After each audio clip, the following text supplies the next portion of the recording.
موضوع الدرس فی قصص الانبیاء والمرسلین وما فیہا من العبر، سورۃ الصافات، تفسیر ابن کثیر۔ الحمدللہ رب العالمین، والصلاة والسلام علی اشرف الانبیاء وسید المرسلین سیدنا محمد وعلى آلہ واصحابہ اجمعین۔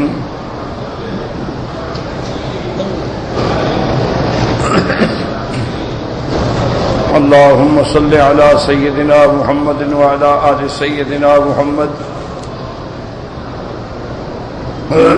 کما صلیت علی ابراہیم وعلى آل ابراہیم فی العالمین انک حمید مجید۔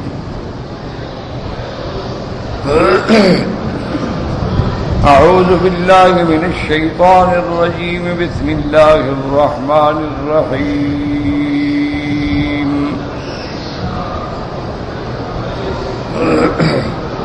وَلَقَدْ نَادَانَا نُوحٌ فَلَنِعْمَ الْمُجِيبُونَ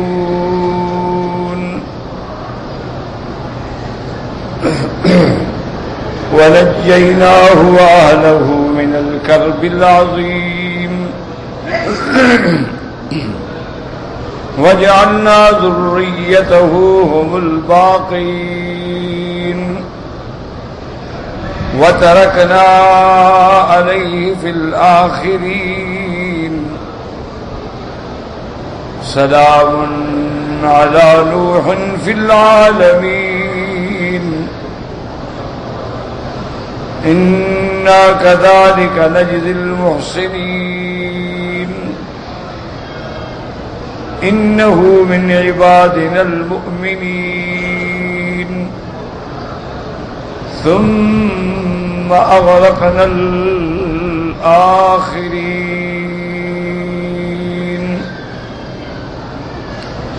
قال المؤلف والمفسر رحمه الله تعالى أدام النفع بعلومه وعلومكم في الدارين آمين، إلى أن قال ونجيناه وأهله من الكرب العظيم وهو التكذيب والأذى وجعلنا ذريته هم الباقين۔ قال علي بن أبي طلحة عن ابن عباس رضي الله عنهما يقول لم تبق إلا ذرية نوح عليه السلام۔ اب مفسر رحمۃ اللہ علیہ سیدنا نوح علیہ السلام کے واقعے کے بارے میں بیان فرماتے ہیں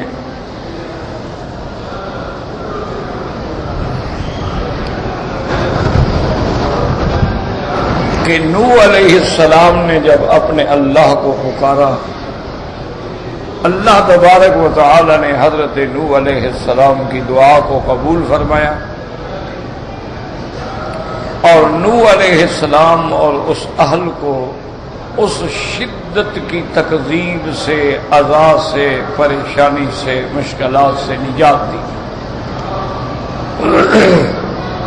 اسی کو قرآن پاک نے اختصار میں ذکر فرمایا وَنَجَّيْنَاهُ وَأَهْلَهُ، کہ ہم نے اس کو بھی نجات دی، اس کے اہل کو بھی نجات دی۔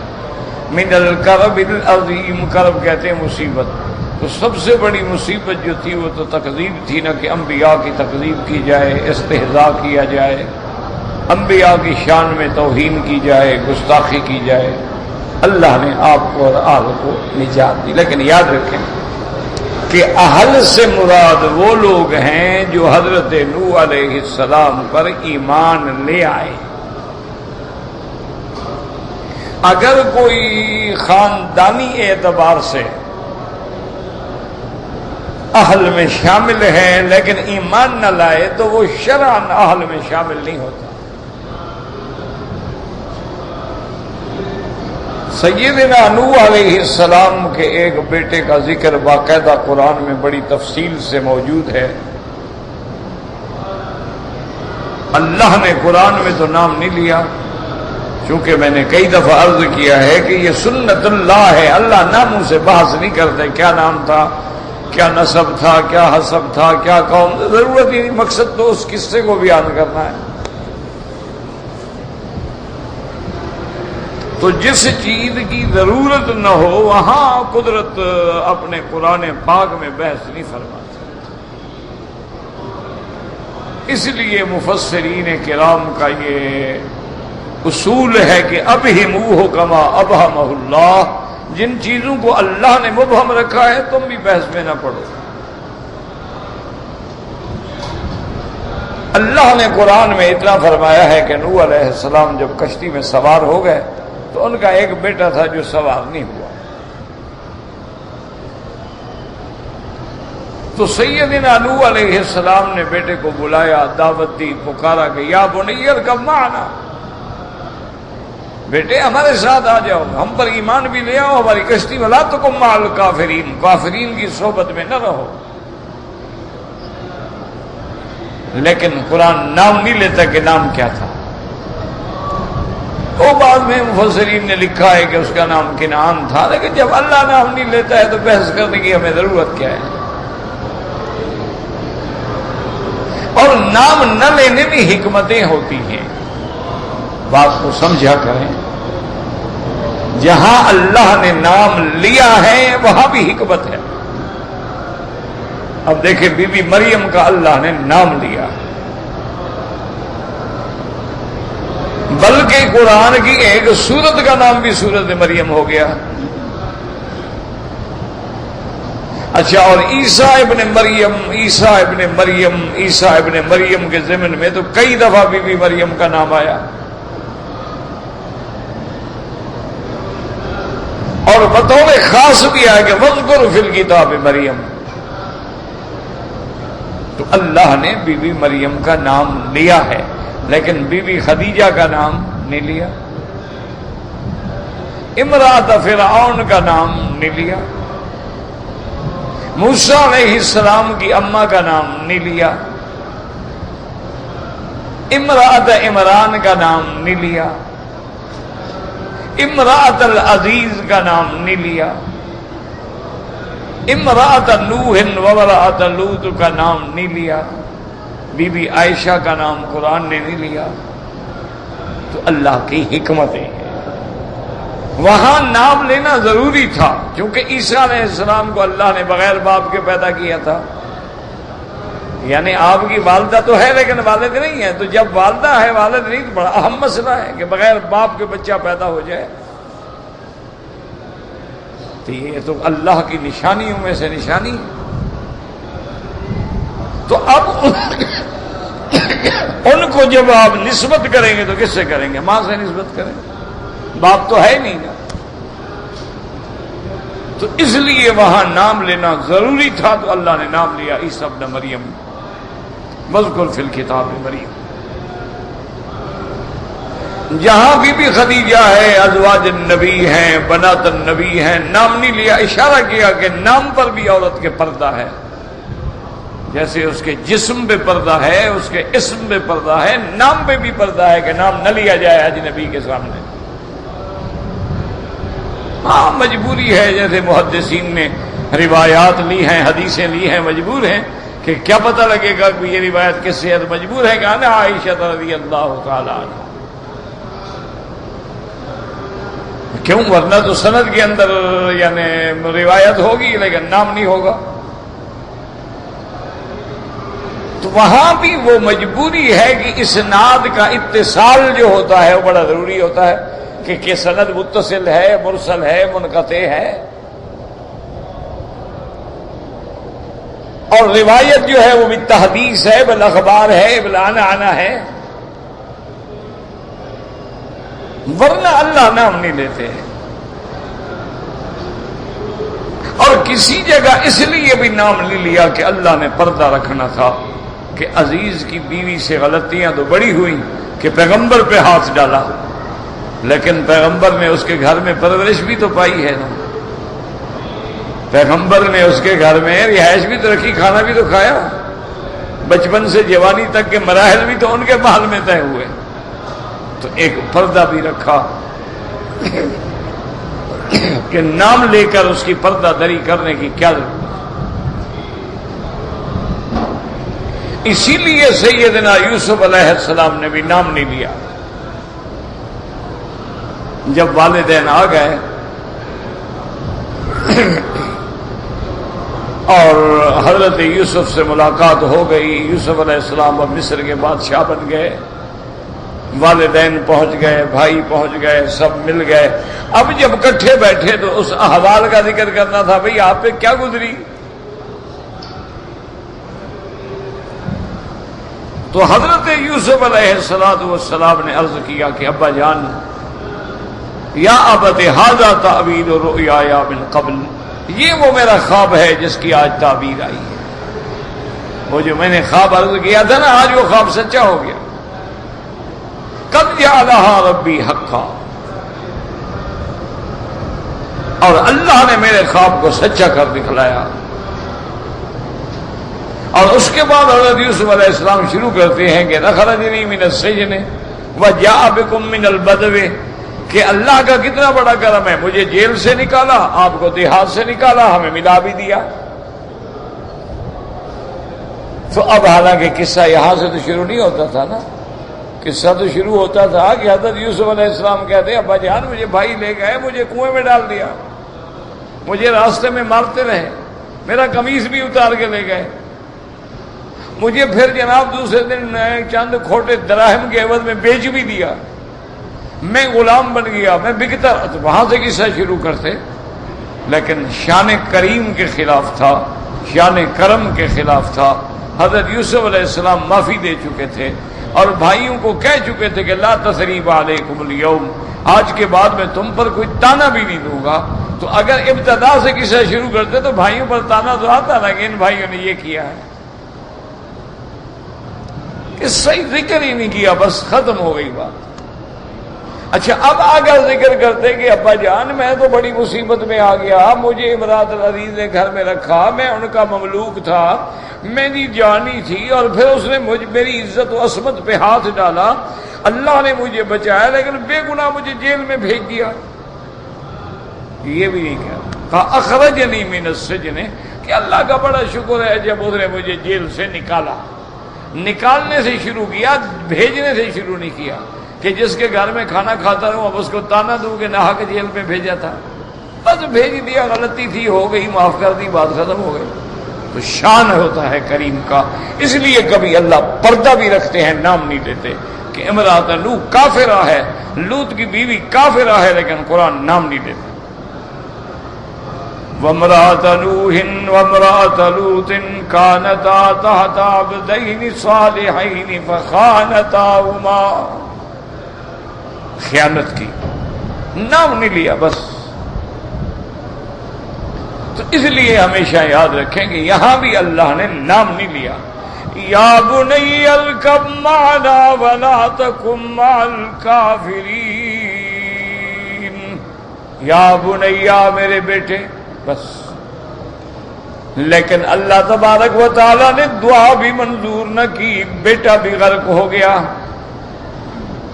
اور سامنے بیٹا غرق ہوتا ہے، پھر نو پکارتے ہیں وَنَادَىٰ نُوحٌ رَبَّهُ قَالَ رَبِّ إِنَّ ابْنِي مِنْ أَهْلِي وَإِنَّ وَعْدَكَ الْحَقُّ وَأَنْتَ أَحْكَمُ الْحَاكِمِينَ. حضرت نوح نے پکارا اللہ میرا بیٹا ہے، میرے اہل سے ہے، میرے صلب سے ہے، میری بیوی کے بدن سے ہے، مہربانی کر کے میرے بیٹے کو بچا لیں. اللہ فرماتے ہیں یا نوح انہ لیس من اہلک، اب یہ تیرے اہل سے نہیں. تو اس لیے علماء نے فرمایا اہل تب ہوگا ایمان بھی تو ہو. اس طرح تو ابھی لہب بھی کہہ سکتا ہے میں حضور کا رشتہ دار ہوں، ابھی جہل بھی کہہ سکتا ہے، عتبہ عتیبہ شیبہ ربیعہ عمرو بن العاص سمیہ. کیوں؟ قریش کا کون سا خاندان ہے جس میں حضور کا نسب نہیں ہے؟ قریش بہت بڑا قبیلہ ہے، قریش بہت بڑا، اسی لیے قریش کو قریش کہتے ہیں نا. قریش ایک مچھلی ہوتی ہے بڑی، سب کو کھا جاتی ہے. یعنی یہ قبیلہ اتنا بڑا تھا کہ چھوٹے چھوٹے سب قبائل کو نکل گیا،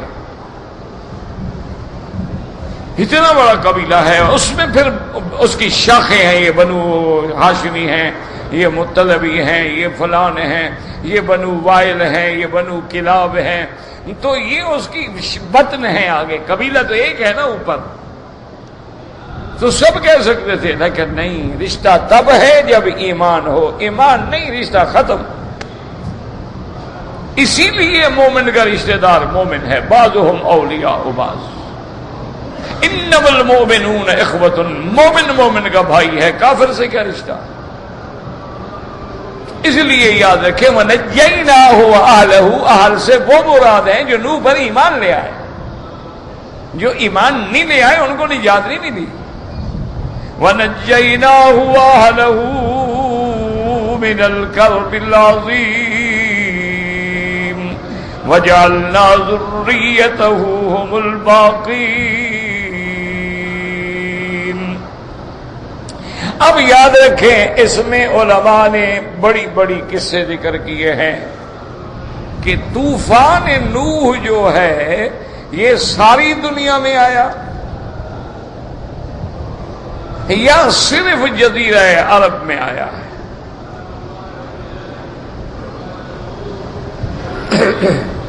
اور اگر ساری دنیا میں طوفان نوح مان لیا جائے تو ساری دنیا میں آبادی ہوگی، اللہ کی مخلوق ہوگی.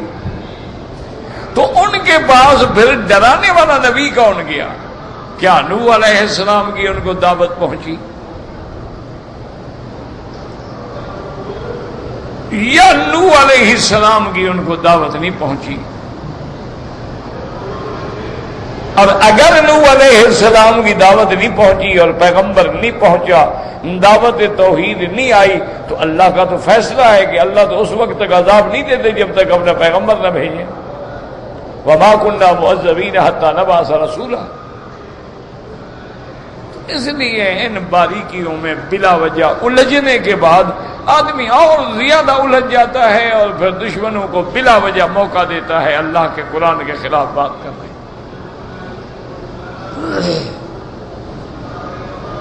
اپنے آپ کو اسی دائرے میں محدود رکھیں جس میں ہمیں قرآن رکھنا چاہتا ہے.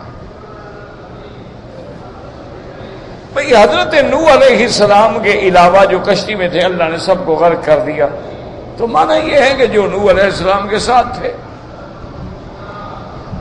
اب ہم بلا وجہ اب سوچیں کہ اس وقت جناب بڑا بڑا تاریخ میں آتا ہے کہ ہندوستان میں بھی وہ طوفان پہنچا ہے اور وہاں بھی کچھ لوگ جو دفن ہیں وہ نوح علیہ السلام کی اولاد، ویسے تو سارے نوح علیہ السلام کی اولاد ہیں، لیکن بطور خاص وہ کہتے ہیں جبل ہمالیہ جو ہے یہی جبل جودی ہے. یہ کس سے کہانیاں ہیں، اس کا قرآن سے کوئی تعلق. اور نہ قرآن ہمیں ان وادیوں میں بھٹکانا چاہتا ہے. قرآن تو ہمیں عبرت دلانا چاہتا ہے کہ نوح علیہ السلام نے دعوت دی، قوم نہ مانی، اللہ کا عذاب آیا، اللہ نے نوح اور نوح کے ساتھ والوں کو بچا لیا اور جنہوں نے نہیں مانا تھا ان کو غرق کر دیا. بس ہم نے اس سے عبرت پکڑ لی. اب بلا وجہ تفاسیر میں جائیں گے الجھیں گے تو پھر بات سے بات نکلے گی. اور آپ کو پتہ ہے جس دور میں ہم گزر رہے ہیں یہ تو دور فتن ہے، فتنوں کا دور ہے. ایسے ایسے فتنے ہیں کہ آج قرآن کے ایک ایک لفظ پہ بحث ہو رہی ہے اور مسلمان کر رہے ہیں. کافروں کو تو چھوڑو، وہ بھی کافر ہیں، چلو وہ تو نہیں مانتے. مسلمانوں میں یہ بحثیں جاری ہیں کہ والسارق والسارقۃ فاقطعوا ایدیہما. کہتے ہیں قرآن نے کہا ہے کہ چور اور مرد ہو یا عورت اس کا ہاتھ کاٹا جائے. وہ کہتے ہیں جی ہاتھ جو کاٹا جائے تو ہاتھ سے کیا مراد ہے؟ انگلیوں کو بھی قرآن نے ہاتھ کہا ہے اور رسغ تک جو ہے اس کو بھی قرآن نے ہاتھ کہا ہے. فاغسلوا ایدیکم الی المرافق، یہاں تک جو ہے اس کو بھی قرآن نے ہاتھ کہا ہے. اور حضرت ابی ہریرہ جب وضو فرماتے تھے تو یہاں تک وضو فرماتے تھے کہ تاکہ قیامت میں میرا زیادہ سے زیادہ حصہ روشن ہونا چاہیے. تو کہتے ہیں جناب ہاتھ کہاں سے کاٹیں؟ ادھر سے کاٹیں، ادھر سے کاٹیں، ادھر سے کاٹیں، ادھر سے کاٹیں. یہ تو قرآن نے مسئلہ حل ہی نہیں کیا، لہذا ہاتھ ہی نہ کاٹو. یہ مسلمان بحث کر رہے ہیں.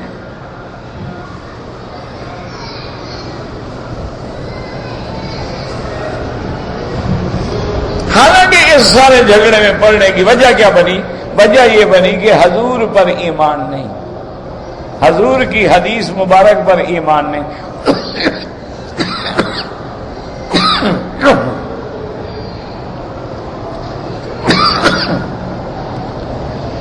قوم کو گمراہ کرنے کے لیے ایک نعرہ دیا ہے کہ جو قرآن میں ہے جی بس ہم وہ مانتے ہیں. اور جی اللہ نے قرآن اتارا ہے نا، اللہ نے حدیث تو نہیں اتاری. اور اللہ نے قرآن کے محفوظ رہنے کا فرمان جاری فرمایا ہے، حدیث کے محفوظ رکھنے کا حکم تو جاری نہیں کیا.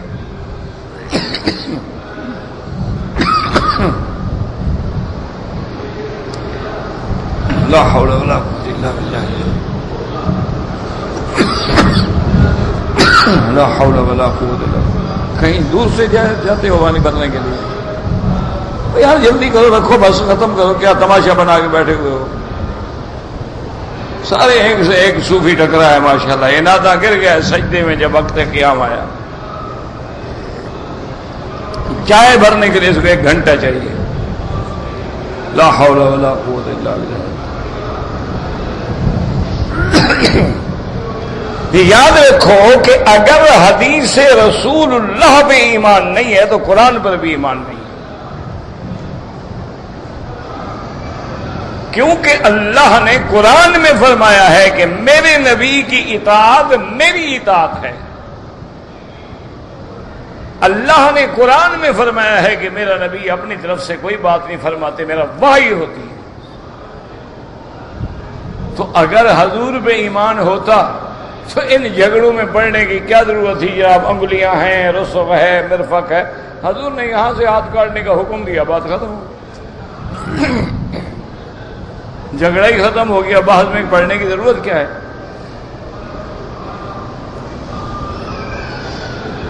اب ایک نئی بحث انہوں نے چھیڑ دی. انہوں نے کہا کہ جناب ہاتھ کٹ گیا، سزا تو ہو گئی نا، سزا ہے چور کا ہاتھ کاٹا جائے.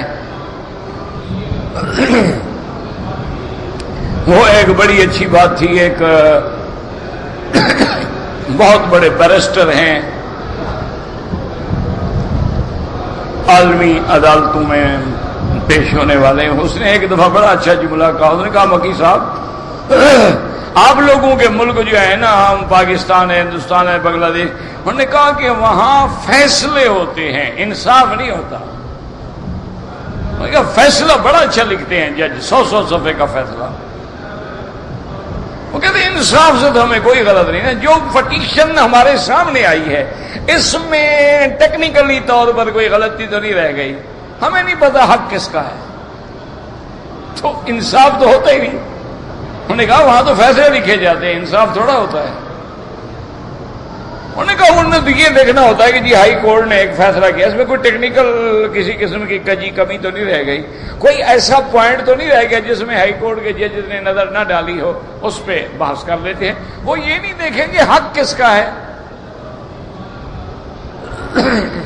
فیصلہ اسلام کہتے ہیں نہیں، انصاف ہو. اعدلوا هو اقرب للتقوى، ان اللہ یامرکم بالعدل. احسان، عدل کرو، انصاف کرو. انصاف تب ہوتا ہے حق والے کو حق دو. قانونی ٹیکنالوجی اپنا الجھنے اور اگر اور مگر اور چونکے اور چنانچہ اور زیر اور زبر میں کیوں پڑھتے ہو؟ اب جناب انہوں نے ایک اور بات شروع کر دی. انہوں نے کہا جی ہاتھ کٹ گیا، سزا ہو گئی. ہاں جی ہو گئی. اب یہ ہاتھ کس کا ہے؟ چور کا ہے یا حکومت کا ہے؟ دیکھو نا، عقل عیار ہے، 100 بھیس بنا دیتی ہے. نماز پڑھنے میں اتنا عقل نہیں لڑاتے. اور لوگ بھی واہ واہ کرتے ہیں. اور دیکھو جی ماشاءاللہ کمال ہے، دماغ ہے نا. دیکھو کئی نئی بات پیدا کی نا جو 1400 سال میں کسی نے نہیں کی. میرے پاس ایک جسٹس میرے دوست ہیں، اللہ عالم اب ہیں کہ نہیں ہیں، مجھے خود کہنے لگے کہ وکیل صاحب اب یہ باتیں ہمارے سامنے آ رہی ہیں تو ہم کیا کریں؟ میں نے کہا جناب یہ باتیں الحمدللہ فقہا پہ اللہ کروڑوں رحمتیں فرمائے، وہ اپنی کتابوں میں پہلے کر چکے ہیں، یہ موجود ہے یہ بات۔ کہتے جی وہاں تو آپ کے ملک میں نے کتنے مولویوں کو بلایا، وہ تو کہتے ہیں کہ جناب ہماری کتابیں یہ نہیں ہے۔ میں نے کہا جناب آپ بلاتے ہیں سرکاری مولوی، حلوائی مولوی، حلوے والوں کو حلوے سے فرصت نہیں، سرکاری جو ہے انہوں نے وہ کہنا ہے جو آپ کہتے ہیں۔ جیسے بادشاہ نے ایک دفعہ کدو کی بڑی تعریف کی، انہوں نے کہا یار کدو کا سالن بہت ہی اچھا ہوتا ہے۔ وزیر نے کہا جناب کمال ہے، یہ تو بڑا لطیف ہوتا ہے، بڑا سریع الہضم ہوتا ہے، بیماروں کو کھلایا جاتا ہے۔ یہ تو جناب حضرت یونس کے لیے جب بیمار نکلے تھے مچھلی کے پیٹ سے کدو کھلایا گیا ان کو، یہ تو بڑی اعلیٰ چیز ہے۔ ایک ہفتے کے بعد پھر کدو آیا تو بادشاہ نے کہا کہ یار کدو کا سالن بڑا پھیکا پھیکا بے مزہ ہوتا ہے۔ انہوں نے کہا حضرت لذت واقعی نہیں ہوتی اس میں۔ انہوں نے کہا وزیر صاحب تمہارا دماغ خراب ہے، ایک ہفتہ پہلے تم تعریف کر رہے تھے عاشق۔ انہوں نے کہا سرکار میں آپ کا ملازم ہوں، کدو کا ملازم تو نہیں ہوں۔ انہوں نے کہا جناب میں نے آپ سے تنخواہ لینی ہے کہ کدو سے لینی ہے؟ جو آپ کہیں گے ہم وہی کہیں گے، آپ راضی ہم بھی راضی، آپ کہیں ناراض ہم بھی ناراض۔ میں نے کہا حضرت یہ بحث ہماری کتابوں میں موجود ہے الحمدللہ۔ میں نے لائبریری سے اسی وقت 2-3 کتابیں نکال کے اس کو دکھائیں۔ میں نے کہا دیکھیں یہ بحث موجود ہے کہ ہاتھ کٹنے کے بعد عبرت کے لیے لٹکایا جائے گا۔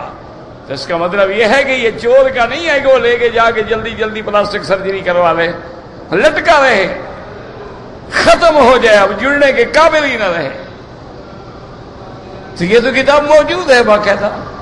اور میں نے کہا یہ تو ہمارے ہاں یہ بھی بحث موجود ہے کہ اگر ہاتھ کٹ گیا ہے حل یصلی علیہ، اس میں جنازہ پڑھا جائے گا؟ تو فقہا نے کہا کہ نہیں ہے جز، لیکن جب جز کل سے کٹ گئی تو اس پہ حکم کل کا اطلاق نہیں ہو سکتا ہے، لہذا جنازہ نہیں پڑھا جائے گا۔ میں کہا ہمارے پاس یہ ساری بات مجھے، یہ دیکھیں آپ کے سامنے کتابیں رکھی۔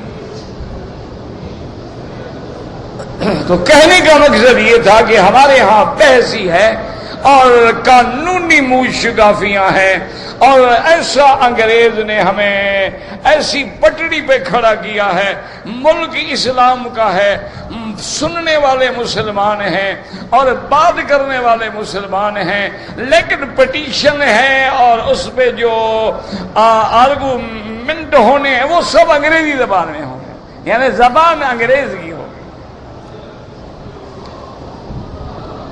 نہ ایمان سے کہ جب زبان انگریز کی ہوگی تو مدعی بیچارے کو پتہ ہی نہیں ہے کیا کہہ رہا ہے میرا وکیل، چاہے دوسروں سے مل کے ان کے حق میں کہتا رہے۔ مدعا کو بھی پتہ نہیں، وہ بابر پاگل کھڑے ہوئے ہیں بحث۔ انہوں نے کہا جی وکیل صاحب نے زور بڑا لگایا ہے، چاہے وہ زور کے علاوہ کوئی اور بات کر رہا ہو۔ تو اس لیے ہمیشہ یاد رکھیں کہ زیادہ اپنے آپ کو نہ الجھایا کریں، جتنا قرآن کہتا ہے آمنا، اور جس چیز پر قرآن نے پردہ ڈال دیا ہے پردہ رہنا۔ اس لیے اللہ فرماتے ہیں وَلَا تَقْرَبَا هَٰذِهِ الشَّجَرَةَ فَتَكُونَا مِنَ الظَّالِمِينَ۔ اللہ نے فرمایا آدم علیہ السلام جنت پہ رہو، کھاؤ پیو جو چاہو، نفع اٹھاؤ، لیکن اس درخت کے قریب نہ جانا۔ اب اللہ نے اس درخت کا نام نہیں لیا، بس درخت ہے۔ اور کیا وہ درخت سے مراد معین درخت تھا یا جنس شجرہ تھا؟ اللہ فرماتے ہیں بس اس درخت کے ولا تقربا، تم دونوں اس درخت کے قریب نہیں جانا۔ وہ درخت کیا ہے اللہ اعلم۔ اب جناب ہمارے مولویوں نے بحث شروع کی، اللہ جانے پتہ نہیں کہاں سے نکال کے لے آئے۔ انہوں نے کہا جی وہ گندم کا درخت تھا، حضرت آدم نے گندم کھائی اور پھر جناب ان کو پیشاب وغیرہ کی اور بول براد کی ضرورت پڑ گئی۔ اب جنت میں یہ کام تو ہو نہیں سکتا تھا، پھر اللہ نے ان کو اتار دیا کہ نیچے جا کے جناب پھر اچھا یہ بھی نہیں سوچا شریف آدمیوں نے، اتنا رچ گیا ہے کہ آدم نے گندم دانہ کھایا تھا اور گندم دانہ کھایا۔ وہ بدبختوں گندم کے درخت ہوتے ہیں نہ، تمہارے ملک میں گندم کے کھیت ہوتے ہیں، درخت ہوتے ہیں۔ درخت گندم کیسے لگ گئی درخت پہ؟ قرآن کہتا ہے درخت، تم کہتے ہو گندم۔ خدا کا خوف تو کرو۔ کوئی اللہ سے تو ڈرنا چاہیے نا، کہ درخت کا معنی گندم۔ ہاں یہ ہو سکتا ہے کہہ دیں گے مولویوں کو، مولوی بڑے تیز ہوتے ہیں، وہ کہہ دیتے ہیں جی کہ بھئی پتہ نہیں جی جنت کی گندم کا بڑا درخت ہو، تو تم کو جنت میں گئے تھے دیکھے ہو؟ بس قرآن کہتا ہے درخت، بس درخت کہا تھا کیا نہیں تھا اللہ اعلم۔ فَتَخِفْتَفِقَا يَخْصِفَانِ عَلَيْهِمَا مِن وَرَقِ الْجَنَّةِ، جب آدم کے کپڑے اترے جنت میں تو جلدی جلدی درخت کے پتے لے کے اپنے بدن کو ڈھانکنے لگے۔ اب وہ درخت کون سا تھا اللہ عالم۔ اب کسی نے کہا کیلے کا درخت تھا، کسی نے کہا انجیر کا درخت تھا، کسی نے کیوں اس کے پتے بڑے دیکھے نا، کسی نے وہ بنا دیا، کسی نے وہ بنا دیا۔ جب قرآن نام نہیں لیتا ہے تم کیوں اپنے آپ کو اس میں ڈالتے ہو؟ بس جو بھی پتے تھے، جو بھی درخت تھا، اللہ جانے، اللہ کا کام جانے۔ اس لیے دیکھیں یہاں اہل کی کوئی تفصیل نہیں کہ اہل کون ہے۔ وَنَجَّيْنَاهُ وَأَهْلَهُ من الکرب العظیم، اور حضرت نوح کو صرف اکیلے نجات نہیں ملی بلکہ جتنے ایمان والے تھے اور جو کشتی میں تھے سب کو نجات ملی۔ اس لیے دوسری جگہ وَمَن مَّعَهُ، جو آپ کے ساتھ تھے۔ تو اب سمجھ آیا کہ اگر کوئی سید ہو کر اللہ کے دین کا منکر ہے تو سید کہلانے سے کوئی فائدہ نہیں ہوگا۔ کوئی قریشی ہو کر محمد مدنی کی سنت کا منکر ہے تو قریش کہلا کے فائدہ نہیں ہوگا۔ کوئی گیلانی بن جائے، قریشی بن جائے، کوئی حسنی بن جائے، حسینی بن جائے، کوئی فائدہ نہیں۔ فائدہ تب ہوگا جب وہ محمد مدنی صلی اللہ علیہ وسلم کا غلام بنے گا۔ اس لیے فرمایا وَنَجَّيْنَاهُ وَأَهْلَهُ مِنَ الْكَرْبِ الْعَظِيمِ۔ اب اللہ فرماتے ہیں کہ ہم نے حضرت نوح کی ذریت کو باقی رکھا قیامت تک۔ اب بعض علماء فرماتی ہیں کہ آپ کی اولاد میں سے، اور بعض فرماتی ہیں جو لوگ کشتی میں سوار تھے ان کی نسل کو باقی رکھا ہے۔ لیکن یاد رکھیں اس سے بحث میں پڑھنے کی ضرورت ہے، قرآن نے ذریت کا لفظ لیا ہے اور ذریت سے مراد حضرت کی اولاد ہے۔ جیسے حضرت نے دعا مانگی تھی رب اوزعنی ان اشکر نعمتک التی انعمت علی وعلی والدی وان اعمل صالحا ترضاه واصلح لي في ذريتي انی تبت الیک انی من المسلمین ربنا هب لنا من ازواجنا وذریاتنا قرۃ اعین واجعلنا للمتقین اماما۔ تو ذریت سے مراد آپ کا اہل ہے، اور اس کی تائید حدیث مبارک کرتی ہے۔ حضور نے فرمایا حضرت نوح کے 3 بیٹے ہیں، سام ہے، حام ہے، یافس ہے۔ آپ نے فرمایا سام جو ہیں وہ ابو العرب ہیں، ابو الفارس ہیں، فارس اور عرب جتنے ہیں وہ سام کی اولاد ہیں۔ اور آپ نے فرمایا اس کے بعد جتنی افریقن قبائل ہیں یہ حام کی اولاد ہیں، اور جتنے ترک ہیں، منگول ہیں، تاتار ہیں، یاجوج ہیں، ماجوج ہیں، یہ سارے یافس کی اولاد ہیں۔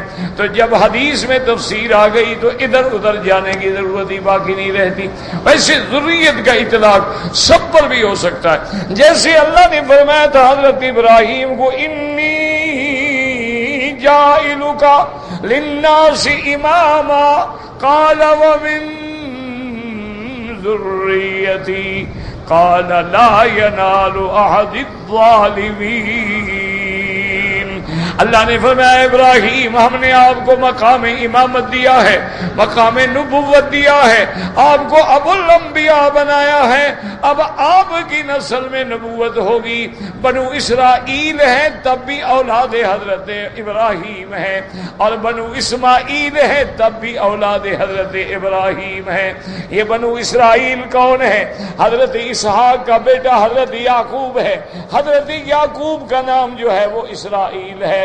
تو اب جتنے بنو اسرائیل میں نبی ہیں وہ بھی اولاد ابراہیم ہیں، اور حضرت ابراہیم کے بیٹے حضرت اسماعیل ہیں، اور حضرت اسماعیل میں ایک در یتیم حضرت محمد مصطفیٰ ہیں صلی اللہ علیہ وآلہ آلہ واصحابہ وسلم تسلیما کثیرا۔ اچھا دنیاوی طور پر بھی دیکھیں کہ جب سمندروں کے کنارے پہ سیپ منہ کھولتی ہے اور بارش کے قطرے گرتے ہیں، اگر زیادہ قطرے گر جائیں اور سیپ اپنا منہ بند کر دے تو وہ موتی بن جاتے ہیں، اور اگر ایک قطرے کے بعد منہ بند کر لے تو وہ سب سے بڑا لال و گوہر بن جاتا ہے۔ دیکھیں حضرت اسحاق کی اولاد میں کئی نبی ہیں، ہزاروں نبی اور سارے شان والے ہیں، لیکن اللہ نے ولد اسماعیل میں ایک نبی رکھا جو سب سے افضل، سب سے اعلیٰ، سب سے اجمل، حضرت محمد مصطفیٰ صلی اللہ علیہ وآلہ آلہ واصحابہ وسلم تسلیما کثیرا کثیرا۔ حضرت اسماعیل کی اولاد میں صرف ایک نبی، اور ایک نبی بھی ایسا نبی جو آخری نبی، جو خاتم الانبیاء والمرسلین۔ ہر نبی آیا زمانے کے لیے، ہر نبی آیا اپنے وقت کے لیے، ان کی نبوت زمانے وقت کے مطابق ختم ہو گئی، لیکن اللہ نے ہمارے آقا کو ایسا مقام نبوت دیا جو جو زمانہ گزرتا گیا محمد کا شان قیامت تک اور بڑھتا گیا۔ اس لیے فرمایا وَلَلْآخِرَةُ خَيْرٌ لَكَ مِنَ الْأُولَىٰ، ہر آنے والی گھڑی تیرے لیے پہلے سے بہتر ہوگی، امت بڑھتی چلی جائے گی، آپ کی نبوت بھی قیامت تک، آپ کا دین بھی قیامت تک، اور آپ کی کتاب بھی قیامت تک۔ اس لیے اللہ تبارک و تعالی نے ارشاد فرما دیا، یاد رکھو کہ ذریت سے مراد وہ ہے جو حضرت نوح علیہ السلام کی اولاد ہے۔ وَجَعَلْنَا ذُرِّيَّتَهُ هُمُ الْبَاقِينَ، اس لیے نوح علیہ السلام کا لقب ہے آدم ثانی۔ ایک تو حضرت آدم ہے نا، ایک نوح علیہ السلام بھی آدم ثانی ہے، کہ آگے جتنی دنیا میں نسل ہے وہ سب نوح علیہ السلام کی اولاد سے ہے۔ دیکھیے اللہ کی شان ہے کہ تین بیٹے ہیں لیکن پورے عالم میں ان کی نسل کو اللہ نے پھیلایا۔ ایسے فرماتے ہیں وَجَعَلْنَا ذُرِّيَّتَهُ هُمُ الْبَاقِينَ وَتَرَكْنَا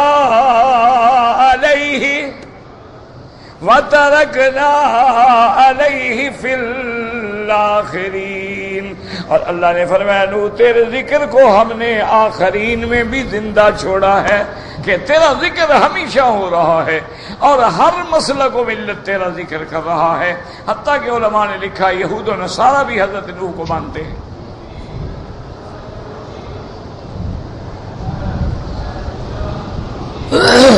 لیکن یاد رکھو یہ شان حضور کی امت کو ملی ہے، یہود و نصارہ نے اول کو مانا آخر کو نہیں مانا۔ بات سمجھے، آخری نبی کون ہے؟ سیدنا کیا صلی اللہ علیہ وسلم پڑھا کرو نا آگے، جب حضور کا نام آئے تو درود شریف پڑھا کرو۔ تو یہود و نصارہ نے اول کو تو مان لیا نوح علیہ السلام کو، لیکن آخر کو نہیں مانا۔ جب اول مانا آخر نہ مانا تو سلسلہ تو ٹوٹ گیا نا۔ یہ شان امت محمد ہے کہ اول کو بھی مانا آخر کو بھی مانا، نوح پر بھی ایمان لائے اور محمد مصطفیٰ پر بھی ایمان لائے۔ لا نفرق بین احد من رسلہ، ہم تفریق نہیں کرتے کہ کسی پہ ایمان لائیں اور کسی پہ ایمان نہ لائیں۔ اور آج اقوام عالم کو جو دعوتیں دی جاتی ہیں اتحاد کی، بڑا آسان ہے۔ ہم تو موسیٰ علیہ السلام کو مانتے ہیں، عیسیٰ کو مانتے ہیں، تم ہمارے نبی کو مان لو، جھگڑا ختم۔ وہ کہتے جی ہاں ہم احتراماً مانیں گے کہ حضور بڑے شان والے، بڑی عزت والے، عظمت والے، بڑے حسن خلق والے۔ نہیں نہیں، ہم نے موسیٰ کو شان نہیں، ہم نے نبی مانا ہے، رسول مانا ہے۔ ہم عیسیٰ علیہ السلام کے نبوت اور رسالت کے قائل ہیں، تم بھی میرے مدنی محمد مصطفیٰ کی نبوت اور رسالت کے قائل ہو جاؤ، جھگڑا ختم ہو گیا۔ جھگڑا مسلمانوں نے تو نہیں کیا، مسلمان کبھی فساد نہیں کرتا، یاد رکھو۔ اس کو فساد بے مجبور کر کے، جبر کر کے لایا جاتا ہے کہ فساد کرے، ورنہ اسلام سلامتی کا دین ہے اور ایمان امن کا دین ہے۔ اس کے اندر فساد کا کیا معنی؟ واللہ لا يحب المفسدین، ان اللہ لا يحب الظالمین۔ اللہ تبارک و تعالیٰ تو اتنا فرماتے ہیں کہ مسجد الحرام میں رہنے والے کافروں کو بھی نہ مارو. ہاں اگر وہ تلوار اٹھا لیں پھر مجبوری ہے. وَلَا تُقَاتِلُوهُمْ عِنْدَ الْمَسْجِدِ الْحَرَامِ حَتَّى يُقَاتِلُوكُمْ فِيهِ فَإِنْ قَاتَلُوكُمْ فَاقْتُلُوهُمْ. اور اس کے بعد بھی اسلام کی سلامتی دیکھیں. حضور فرماتے ہیں من ألقى السلاح فله امان. صحابہ کو حکم دیا مکے والے اگر ہتھیار ڈال دیں امان. من اغلق بابه فله امان. گھر جا کے دروازہ بند کر لے امان. فرمایا جو بوڑھے ہیں ان کو امان, جو عورتیں ہیں ان کو امان, جو بچے ہیں ان کو امان. من دخل دار سفیان فله امان. ابھی سفیان کی حویلی میں چلا جائے امان. مسجد الحرام میں داخل ہو جائے امان. امان کا شور ہو گیا. اس مذہب کو کوئی کہے کہ یہ انتہا پسند ہیں اور یہ دہشت گرد ہیں اور یہ فتنہ پرور ہے, بالکل جھوٹ ہے, بالکل ظلم ہے. اتنا بڑا جھوٹ تاریخ انسانیت میں کبھی نہیں بولا گیا. مسلمان کبھی دہشت گرد نہیں ہو سکتا. اس کے ذہن کو بگاڑا جاتا ہے.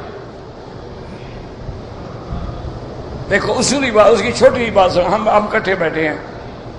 آپ جیسے نیک لوگ بھی ہیں, میرے جیسے گناہگار بھی ہیں. ایک آدمی اگر قرآن پکڑ کے پھینکے تو کیا خیال ہے آپ کیا کریں گے؟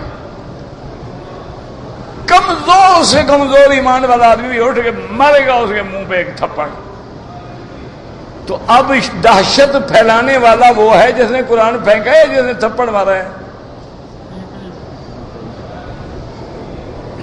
تم اگر انبیاء کے کارٹون بناؤ محمد مصطفیٰ کے, تم قرآن کی آیات کو لے کر حمام کے دروازے پہ قالینوں کے ٹکڑوں پہ لکھ کے ڈالو کہ پاؤں اوپر آ کے گزرتے ہیں ہمارے ہر وقت, تو تم دہشت پہ مجبور کر رہے ہو, لڑانے پہ تم مجبور کر رہے ہو کہ مسلمان لڑا ہے. کبھی بابری مسجد حرام, بھائی آپ ہزاروں سال گزر گئے ہندوستان میں, مندر بھی تھے, گرجے بھی تھے, مسجدیں بھی تھیں, اور ساری دنیا وہاں رہتی رہی. اچھا مسلمان بادشاہوں نے ایک دو نہیں صدیوں تک حکومت کی ہے, لیکن انہوں نے کوئی گرجا کوئی مندر نہیں توڑا. سب رہتے تھے آرام سے. اب جس نے مسجد توڑی بابری مسجد کو, شرارت اس نے کی ہے, جو لڑے بعد میں مرے وہ شرارتی ہیں. جو مسجد اقصی کے باہر کھدائی شروع ہو گئی, کیا ہے جی ہم ادھر یہ بنا رہے ہیں کہ کھدائی اتنی گہری کر دیں گے کہ خود بخود مسجد اقصی کی دیواریں گر جائیں. اب مسلمان روئے, دیکھو جی دیکھو مسلمان لڑتا ہے, یہ بڑے شرارتی ہیں مسلمان. یہاں دیکھو فتنہ کرتے ہیں, جہاں دیکھو فتنہ کرتے ہیں. اس لیے یاد رکھو اسلام کبھی فساد کی اجازت نہیں دیتا. اللہ نے قرآن میں بار بار کہا ہے لا يحب المفسدین, لا يحب المفسدین, لا يحب الظالمین, لا يحب الکافرین. اللہ نے قرآن میں والفتنۃ اشد من القتل. اس لیے یاد رکھیں, اپنے نوجوانوں سے کہیں کہ علم حاصل کریں, دین کا مطالعہ کریں, قرآن کا مطالعہ کریں. اگر کفر کا مقابلہ کرنا ہے تو علم کا مقابلہ علم سے کرو, ایسے ٹکر مارنے سے مقابلہ نہیں ہو سکتا. اور خیر ہم نے مقابلہ کرنا ہی کیا ہے, ماشاءاللہ. ہم پیزا ان کا کھاتے ہیں, برگر ان کے کھاتے ہیں, بروسٹ ان کے کھاتے ہیں, بپسی, کوکا, مرنڈا, چیز ان کی کھاتے ہیں. لڑیں گے بھی ان سے؟ عقل کرو. موبائل ان کا استعمال کرتے ہیں, گاڑی ان کی سوار ہوتے ہیں, ہوائی جہاز ان کے استعمال کرتے ہیں. لڑو گے کس سے؟ چھوڑو ایسے چکر ہے خام خواہ ایک دوسرے کو مروانے کے لیے. اپنے آپ کو مرواتے رہو, جتنا مروانا ہے مروا لو. جب تمہاری اپنی کوئی چیز ہی نہیں, مقابلہ کرنا ہے علم سے مقابلہ کرو. آؤ مقابلے میں چیز پیدا کرو.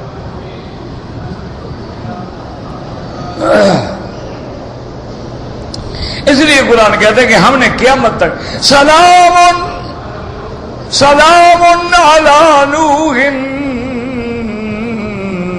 فی العالمین, یہ اللہ تعالی کی طرف سے سلام ہے. اور جب خود سلام سلام کہے تو اس سلام کا کیا قیمت ہوگی. کیونکہ السلام میرے اللہ کے اسماء میں ہے، السلام المؤمن المہیمن. سلام سلامتی سے بھی ہے، اسم من اسماء اللہ بھی ہے.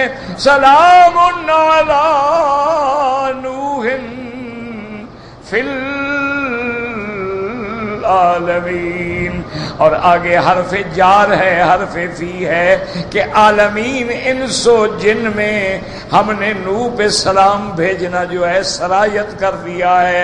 جیسے خون سرایت کرتا ہے اسی طرح سب میرے نوح علیہ السلام پہ سلام بھیجتے ہیں. اور یہ مقام کیوں دیا؟ فرمایا انا کذالک نجزی المحسنین. ہم یہ سلام، ہم یہ عظمت، ہم یہ بدلہ کیوں دیتی ہیں؟ ہر محسن عمل صالح کرنے والے کو، احسان پہ چلنے والوں کو اسی طرح ہم بدلہ دیتے ہیں. اور میرا نوح انہ من عبادنا المؤمنین، سب مومن ہو لیکن جس کے ایمان کا اللہ گواہی دے. فرمایا انہ من عبادنا المؤمنین، حضرت نوح میرے ایمان والے بندوں میں سے ہے.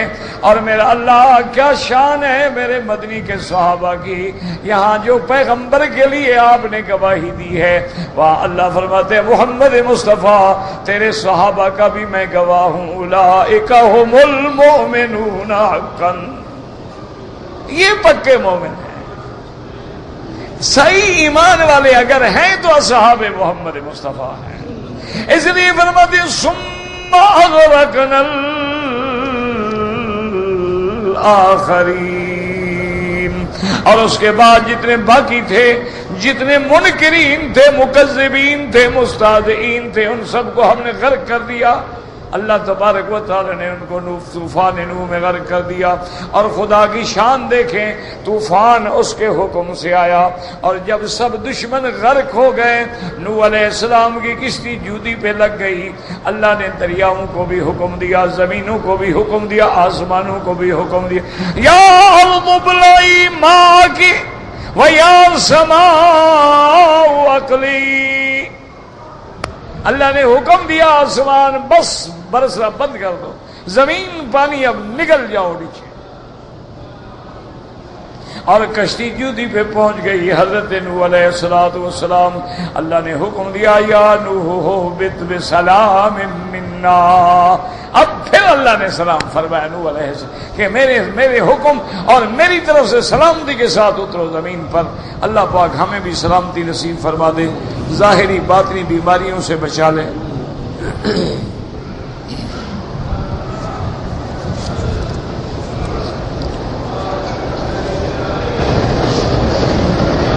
اگر طواف میں کوئی پیسے ملے ہیں اور مالک معلوم نہیں ہے، غریبوں کو دے دیں، مدرسے میں دے دیں، طلبا کو جہاں چاہیں دے دیں.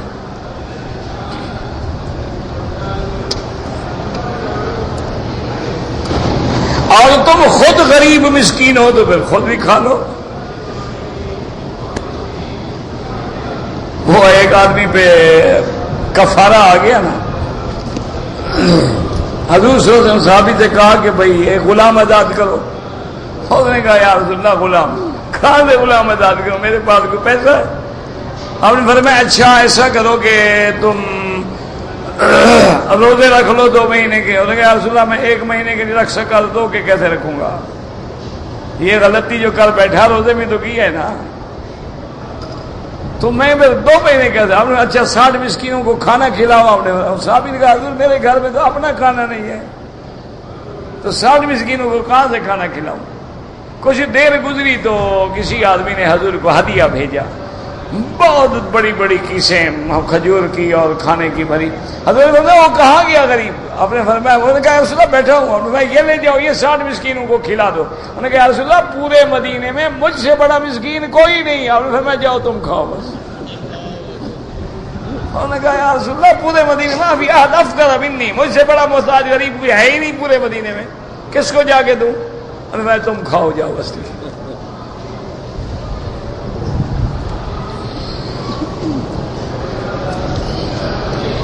والدین کے لیے عمرہ کرتے ہو بالکل کریں، ضرور کریں.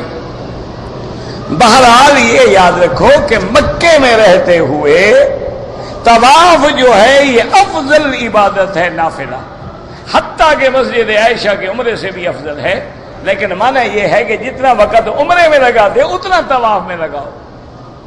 مثلا عمرہ ہوتا ہے 3 گھنٹے میں، 3 گھنٹے طواف کرتے ہو، یہ افضل ہے۔ طواف افضل کیونکہ طواف جو ہے منصوص ہے، جس میں اختلاف ہی کوئی نہیں۔ مسجد عائشہ اور جیرانہ کے عمرے میں ائمہ اختلاف ہے، امام شافعی امام ابو حنیفہ کے نزدیک جائز ہے، اور امام احمد بن حنبل فرماتے ہیں کوئی ضرورت ہو تو کرے ورنہ نہ کرے، تو وہ تو مسئلہ مختلف ہی ہے۔ لیکن طواف فلیطوفوا بالبیت العتیق یہ تو اللہ کا حکم ہے۔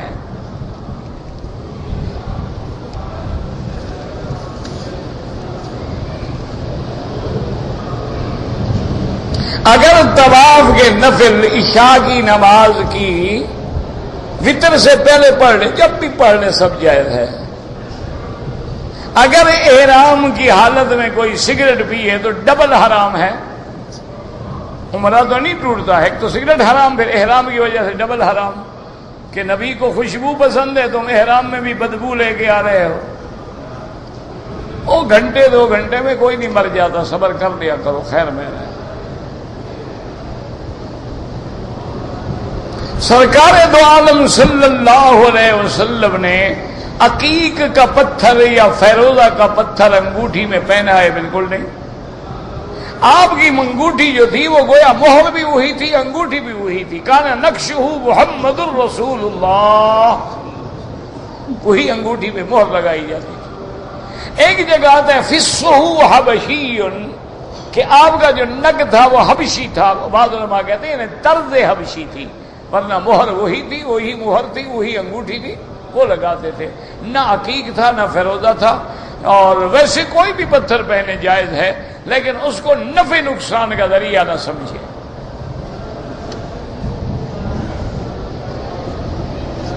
اگر دوران طواف جنازہ آ جائے بالکل پڑھیں، سلام پھیر کے پھر شروع کر دیں طواف۔ آدمی مقامی ہو یا غیر مقامی، مثلا یہاں رہتا ہے، چھٹی پہ پاکستان چلا گیا، واپس آئے گا احرام باندھے گا، میقات سے آ رہا ہے۔ بھئی ہم تو جامعہ حفصہ کے لیے نہیں بلکہ تمام مدارس کے لیے دعا کرتے ہیں کہ اللہ تمام دینی مدرسوں کی، طلباء کی، طالبات کی قدم قدم پہ حفاظت اور نصرت فرمائیں۔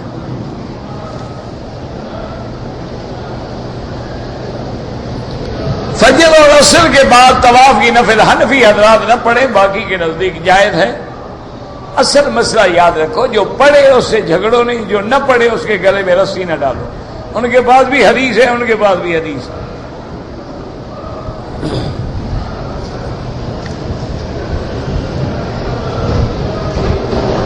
میری بیگم میرے والدین سے علیحدہ ہونا چاہتی ہے، اس کو علیحدہ کر کے بٹھا دو، تم اپنے والدین کے ساتھ رہو، پھر میں دیکھتا ہوں کتنی دیر علیحدہ ہوتی ہے۔ اس کو الگ مکان دے کے دے دو، یہ الگ مکان میں رہو، میں ایک رات آیا کروں گا کسی وقت جب بھی مجھے ٹائم ملے گا، باقی میں اپنے والدین کی خدمت کروں۔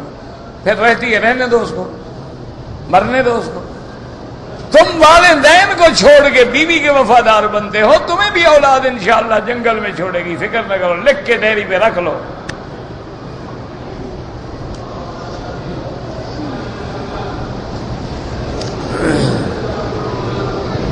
ایک آدمی کو وہ کہتے ہیں کہ کوئی ہمارا کوئی بلوچ تھا، پاگل میری طرح کا ہوگا کوئی، وہ اپنے باپ کو مارنے لگا اور مار کے گھسیٹتا گیا، گھسیٹتے گھسیٹتے گھر کے باہر ایک درخت تھا شیشم کا، اور جب اس درخت کے قریب گیا تو اب یکدم وہ بوڑھا اٹھا اور ایک تھپڑ مارا تو بیٹا وہاں جا پڑا۔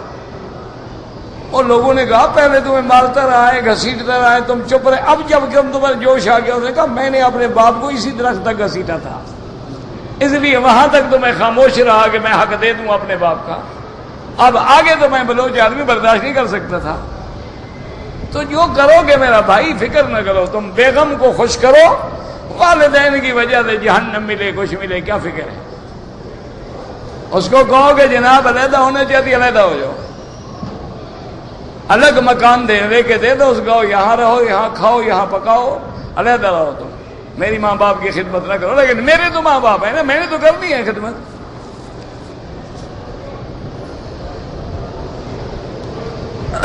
فجر کی نماز میں سجدہ تلاوت آ گیا، بعض لوگ سجدے میں نہیں گئے لیکن رکوع میں چلے گئے، ان کی بھی نماز ہو گئی۔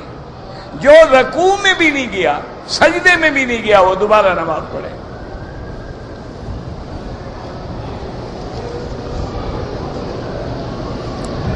دوران طواف اگر اذان آ جائے آتی رہے، کیا فرق پڑتا ہے؟ آپ طواف کرتے رہے، جب نماز کھڑی ہو نماز میں شامل ہو جاؤ۔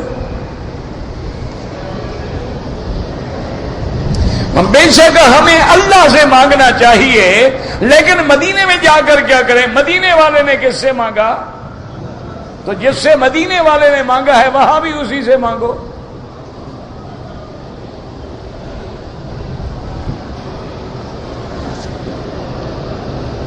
خانہ کعبہ کی طرف پاؤں نہ کرنا چاہیے۔ نماز میں سجدے کی نظر پہ نظر رکھو، نماز بندگی ہے، عاجزی ہے۔ اگر ایک آدمی نے عمرے کا طواف کیا ہے لیکن کندھا ننگا نہیں کیا، کوئی حرج نہیں، ثواب نہیں ملا، جرمانہ کوئی نہیں۔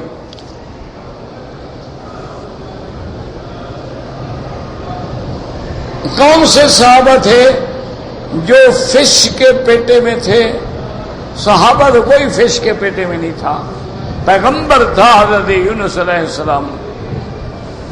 اب اس نے انگریزی لکھ کے روپ ڈالنا تھا مولوی صاحب پہ، فش۔ اللہ کیا کرے آدمی، اس کو فش لکھنا بھی نہیں ہے، اس کا اپنا فیوز اڑا ہوا ہے، فلیش ہو جاتا ہے نا۔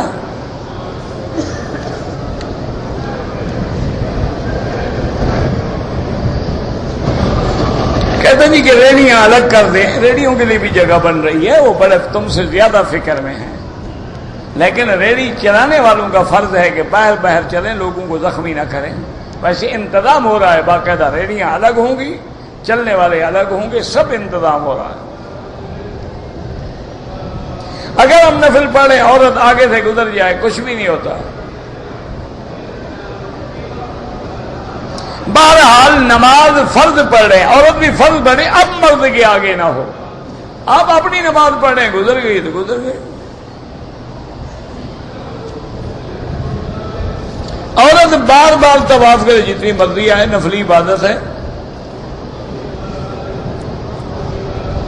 میں نے بینک سے لون لیا تھا، بینک نے لون پر منافع لگایا، کوئی منافع نہیں، سود ہے، جان چھڑاؤ اور توبہ کرو آئندہ لینے سے۔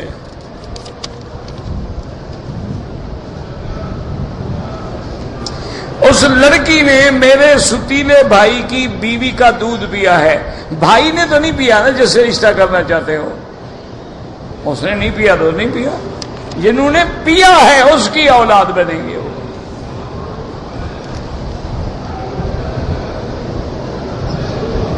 کہتے جی کہ ابلیس یا شیطان کیوں نہیں غرق کیا گیا؟ پھر تم کام کیسے کرتے گندے؟ تمہارے امتحان کے لیے نا، کہ قیامت تک امتحان بھی تو رہے نا۔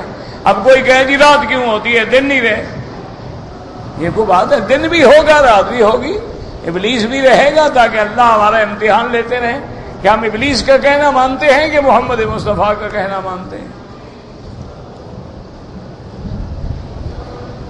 خانہ کعبہ کو چومنا جائز نہیں ہے، ما سوا حجر اسود کے، زبردستی حجر اسود کو چومیں، بہرحال کسی کو دھکا نہ دیا کریں اور تکلیف نہ پہنچایا کریں، کوشش کریں کہ آرام سے موقع ملے۔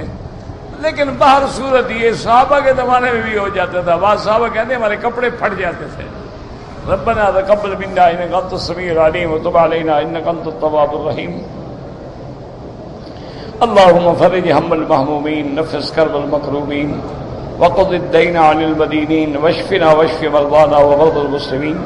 اللهم اجعل لنا وللمسلمين من كل هم فرجا، ومن كل ضيق مخرجا، ومن كل بلاء عافيا۔